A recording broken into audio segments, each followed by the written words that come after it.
살아 있기 때문에 호흡을 하고 말을 하고 행동을 하게 됩니다. 죽은 자는 말이 없습니다.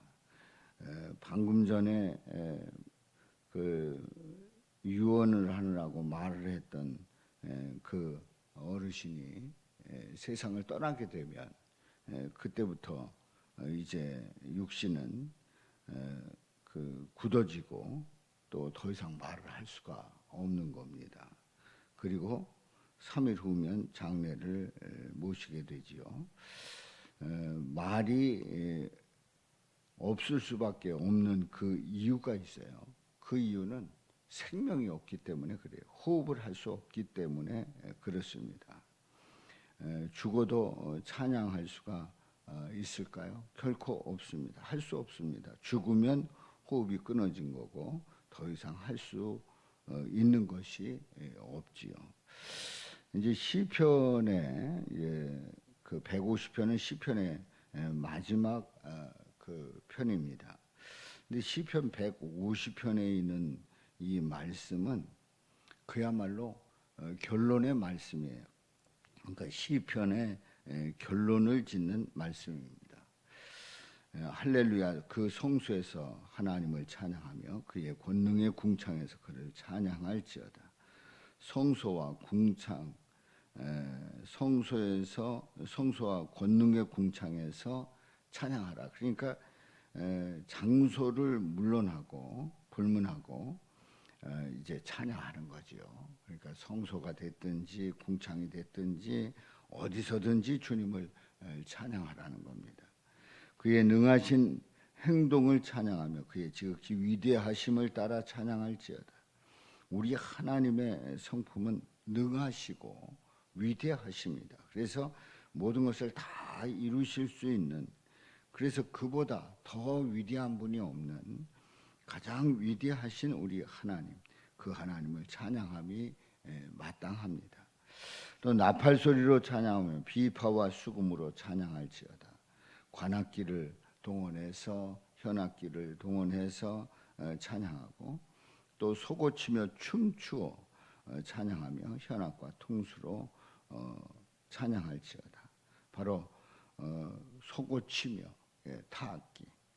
타악기로 주님을 찬양하는 거예요. 큰 소리 나는 제금으로 찬양하며 높은 소리 나는 제금으로 찬양할지어다. 각종 악기가 어떤 악기가 됐든지 높은 소리든지 낮은 소리든지 어우러져서 그 찬양을 하면서 3절부터 5절에 있는 이 말씀에 보면 여러 악기를 동원하는 그 모습을 보게 됩니다만은 요즘에 그 관현악단의 그런 아름다운 그 찬양의 모습을 보게 됩니다. 이제 모든 악기를 동원해서 우리 주님을 찬양하라고 하는 그러한 고백입니다. 이 말씀은 바로 우리가 어떤 상황에 처했든지 그리고 어디서든지 그리고 무엇으로든지 악기를 동원해서 주님을 찬양하라. 이것은 우리의 인생 전부를 통해서 주님을 찬양하고 주께 영광 돌리고 주님을 높이고 주님의 이름을 드러내는 그러한 고백임을 말씀하고 있습니다. 그래서 6절에 있는 말씀에 보면 호흡이 있는 자마다 여호와를 찬양할지어다. 할렐루야. 결국 하나님이 주신 호흡이 있는 자는, 생명이 있는 자는, 호흡이 있는 자는 찬양하라는 거예요. 우리가 살아있는 동안에, 호흡이 있는 동안에 주님을 찬양하라고 말씀을 합니다. 우리에게 생명이 있다는 것이 얼마나 소중하고 귀한가를 말씀하고 있는데요. 우리 예수님은 죄로 죽었던 우리에게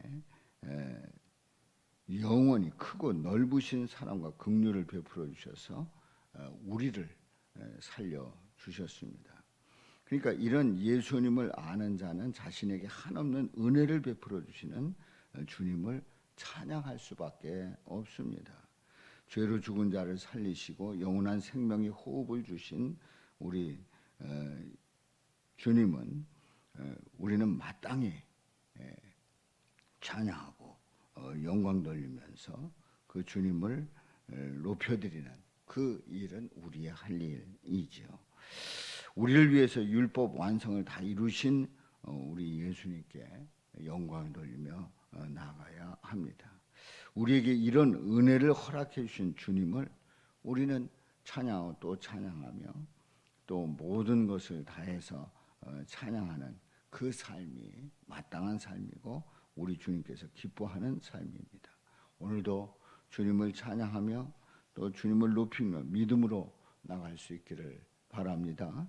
내게 호흡이 있다는 것, 내게 생명이 있다는 것 얼마나 큰 축복이요 또 은혜입니까? 오늘도 호흡 있는 우리에게 생명 있는 우리에게 주님을 찬양하라고 말씀하는데요. 오늘도 주님을 찬양하며 영광 돌리는 저와 여러분들 되시기를 주님의 이름으로 축원합니다.